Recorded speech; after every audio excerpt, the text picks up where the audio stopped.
Hello, everybody. I'm going to start in a predictable but also very important way of thanking Ranka so much for what has been quite an incredible weekend, as well as everybody else involved with organizing and the staff here as well. I'm going to be discussing two related forms of disobedience. The first of these regards the positions that Black Africans occupy in the globalized history of scientific and technological advancement. And then on the second hand, I'm also going to be talking about an aesthetic trend in science fiction from Africa, mostly, called Jujutech, which looks to actively disrupt expectations of genre and forces us to reconsider how we separate science fiction and fantasy. The paper began for me with a small foray I took into translation studies. In that field, to show that direct translation between two languages can sometimes be impossible because of essential cultural differences embedded within those languages. Teachers of translation commonly refer back to this well-known quote, which was dubbed in 1960 by Willard van Orman Quine. I'm not going to read out the whole thing, but the important kernel here is to explain this. He says, who would undertake to translate neutrinos lack mass into the jungle language?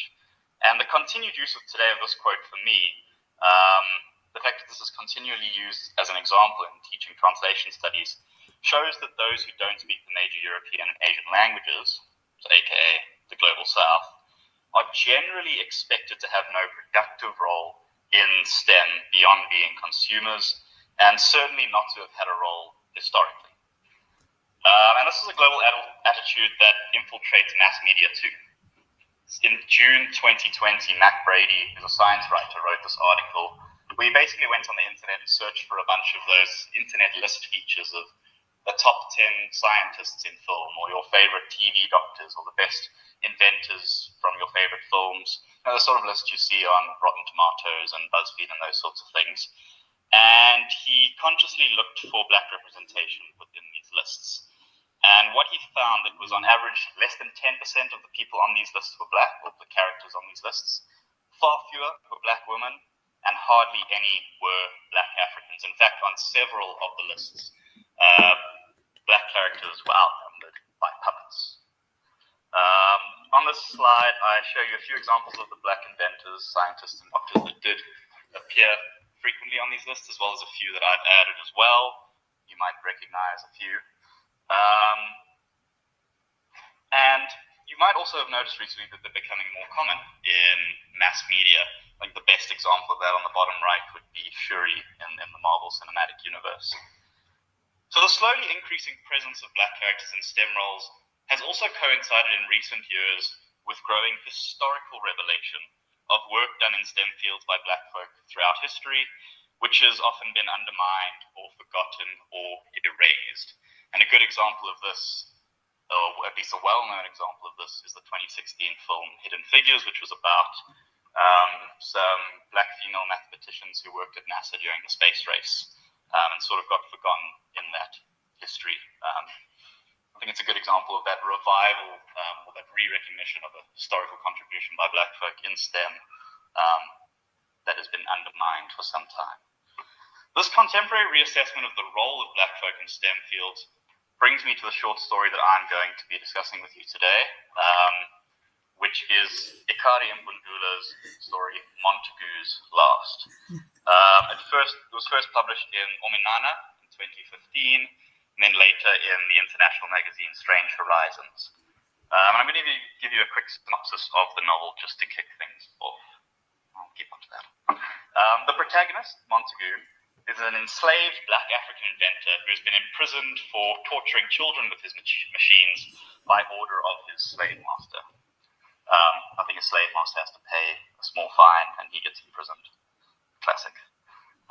In the story, which is set in an early 19th century French prison, Montague is frantically assembling a new contraption with the scraps available to him in his prison cell. And I quote, "It's comprised only of wood from the windowsill and a bench leg and metal from the food trays. It has been hammered together using a second bench leg and shaped using a corner of a tray and his bare hands," end quote. In the act of building his device, he's racing against his own imminent demise, as he's coughing up blood and feels sure that his death is just a moment away. And at one point, even with the risk that it might finish him, he realizes he must use blood magic in order to complete his contraption, using it to turn a wooden splinter into a metal needle. As he completes the machine, 3 prison wardens come in and beat him to death. He manages to magically conceal this new contraption of his just before he takes his last breath by casting a spell that will only reveal the contraption to the Undertaker in the story. The Undertaker, we find out later in the story, is named Barthélemy Timonier. I don't speak French, but I hope I'm right. He arrives to collect the corpse as well as the machine, and he picks up a few coins that have been hidden because he's been collecting contraband from the prisoners. Montague's final invention is revealed in the story's very last line to have been the world's first sewing machine, which is an invention, in reality, credits to a French man named Barthélemy Timonier. So the story, because of this, suggests that a marvel of the industrial era may have been invented by a forgotten black slave. So while the story hinges on the pretense that this piece of historical revisionism might be plausible, its author does believe it to be highly unlikely, and I quote from Mbvundula here in an interview she did with Jeff Ryman. She explains, "It's an intriguing thought that there are these secret major contributions black people made to history that were hidden, intentionally or not, by historians. Granted, it is highly unlikely that Montague's particular invention really was created by a black person, but I like to explore the sense of surprise the reader gets when they learn something against their initial assumptions. This surprise is natural in most of us because we are conditioned into assuming black people are nothing more than consumers." But despite Mbvundula's own skepticism, the story itself seems to offer an eerie plausibility to the notion that the first sewing machine was invented by a black African inventor who was not in a position to take the credit. And this is achieved primarily by the narrative structure of the story, which plays, as Mbvundula says in that quote, on the reader's implied assumptions or presuppositions, as well as the use of a variety of literary techniques. Primarily amongst these is the novum, which is the innovative element of a science fiction text that makes that speculation possible. I give a longer, perhaps more interesting definition of it there, but just for a quick example, in Spider-Man, the novum would be the radioactive spider that gives him his powers. It's in science fiction the element of the science fiction narrative that convinces us that the novelty is somewhat plausible. At some level, there is plausibility. Mbvundula's story presents the reader with a novum based in magic, but presented in a science fiction manner. It's presented with some sense of rationalized plausibility. And this in itself metatextually questions global assumptions about African innovation. To make this point, I'm going to focus my analysis primarily on the section of the story where Montague comes to the final stage of assembling his machine, which I've quoted a few parts of here on the slide. Just to read about the top one there. Now, one more attachment was left, the most fragile component. Even with the risk that it might finish him, he would have to use magic. Over the years, he had developed his own brand, some Bantu mysticism he had learnt in the homeland, long before he and his countrymen were taken, mixed with French alchemy, which he imbibed from his second slave master. In the story, this magical act that Montague does is extensively described. It occupies roughly a quarter of the length of the entire narrative. To summarize it, basically, Montague has accumulated several splinters in his hands because he's been shaping his machine roughly with his hands, in a very handsy manner, and he pushes the largest splinter deep into his thumb, even though he fears the pain threatens to send him, quote, into unconsciousness and perhaps never wake up. Once he's done that, he begins an incantation spoken in a grinding mix of French and Chewa, that the story presents it as an English translation, which reads, "You who were once a tree became this bench. You who were once my bench became the tool in my hands. Now you will change. From mother tree to father silver, your life of wood is no more." Of course, there's a lot of interesting talk in science fiction and fantasy about the fact that those magical elements are assigned female often, and industrial elements assigned male, but that is a talk for another presentation, I'm afraid. When he's done with his incantation, he pulls the splinter out of his thumb, but is turned into a perfectly straightened metal needle. So I hope you can see how the story here resorts to what I call a Jujutech aesthetic, to blur the distinctions between technology and the occult.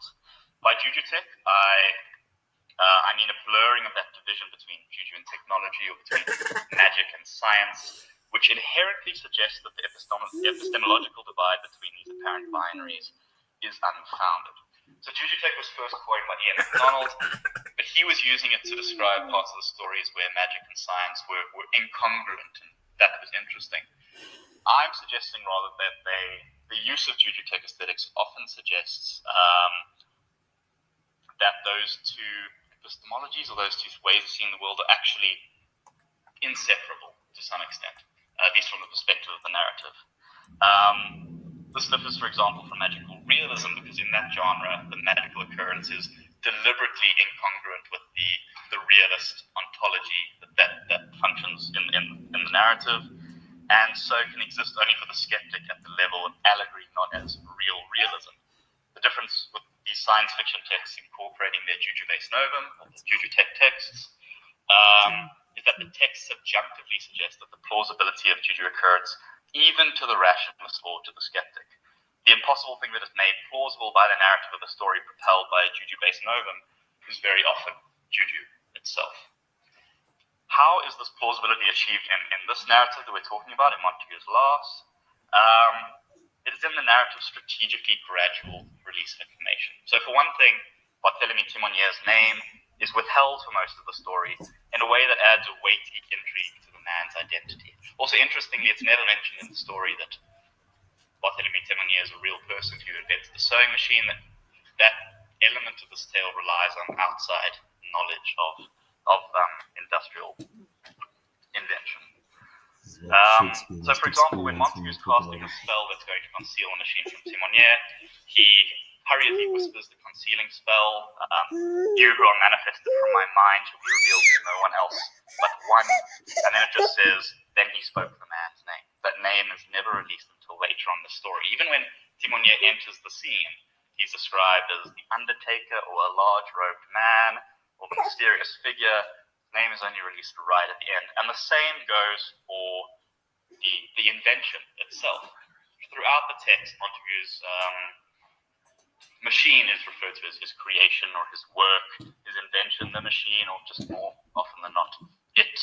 And it's only in the very last two words of the story that it's revealed that it is the sewing machine. The gradual demystification employed by Mbvundula in this way grants the text an emphasized plausibility that does not make it clear the story did not happen, but rather that it very well might have. This air of mystery allows the text to not be obviously fantastical or even fictional. This narrative technique makes the story engage with and challenge the implied reader's presumptions about technological invention and production. By the end of the extended mystery, the idea that a black African inventor had been able to perfect the sewing machine, which had been worked on by multiple people for decades before Timonier's marketable prototype, and that a white man used his privileged position in society to take a claim for that idea, becomes not that unthinkable, really. Because the story concludes with an air of plausibility, its plot is in hindsight granted some plausibility as well, including Montague's use of Juju. The story does not need to have necessarily converted the skeptic in order for the novum to have played its part, because the mere suggestion of plausibility narratively granted to Juju allows Juju to become novum, and thus makes Mbvundula's story a work of science fiction rather than a work of fantasy.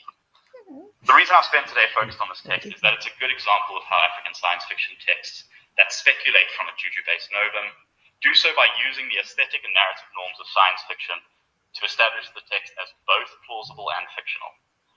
The introduction of Juju does not shift the text into the realm of fantasy, but instead offers the text a futurist, necessarily didactic philosophy that typifies science fiction extraordinary as a genre, and therefore forces us to reconsider how globally we've separated science fiction and fantasy, perhaps forever. I'd like to end just by offering you a real historical nugget. This is Edmund Albius. He was a horticulturalist born in Reunion into slavery in 1829. He invented a simple method of quickly pollinating the vanilla orchid by hand, which revolutionized vanilla farming in French colonies in the 19th century. It's part of the reason vanilla is such a big part of French cuisine, and France still dominates a lot of the vanilla trade today. A Frenchman named Jean-Michel Claude Richard falsely claimed to have discovered the technique himself. Albius was imprisoned for 5 years, and he died in poverty. His method of pollinating vanilla is still used today.